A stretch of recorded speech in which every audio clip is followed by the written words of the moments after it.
నమస్తే, నేను Priyanka. Welcome to even TV news.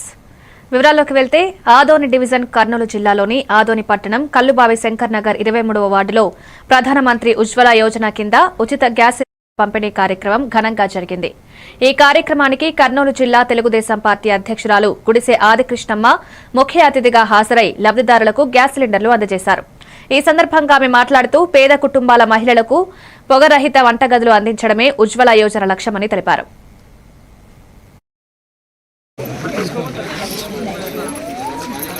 అందరు సంతోషంగా 4లో ఒక అవకాశం ఇచ్చారు. జగనన్న వచ్చి ఏమో చేస్తాడు అని చెప్పి, కానీ ఎంతవరకు నిలబెట్టుకున్నారు అనేది ప్రజలందరికీ తెలుసు. జగన్మోహన్ రెడ్డి గారు 151 సీట్లతోన అత్యధిక మెజార్టీతో ఆ రోజు ఆయన ప్రభుత్వం ఏర్పాటు చేసిన తర్వాత ఏ వర్గం ప్రజలు హ్యాపీగా ఉన్నారు?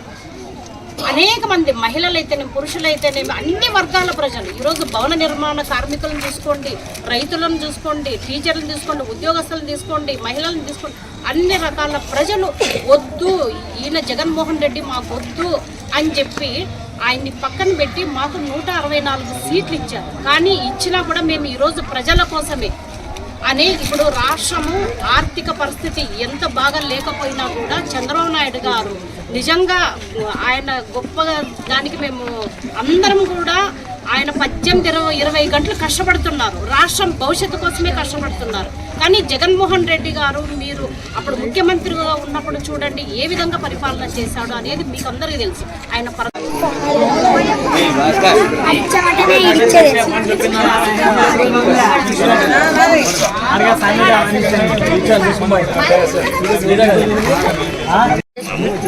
అయ్యో పేరు చెప్పడానికి హ్యాపీనా?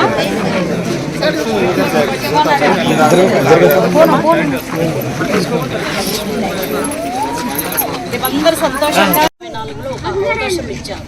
జగనన్న వచ్చి ఏమో చేస్తాడు అని చెప్పి, కానీ ఎంతవరకు నిలబెట్టుకున్నారు అనేది ప్రజలందరికీ తెలుసు. జగన్మోహన్ రెడ్డి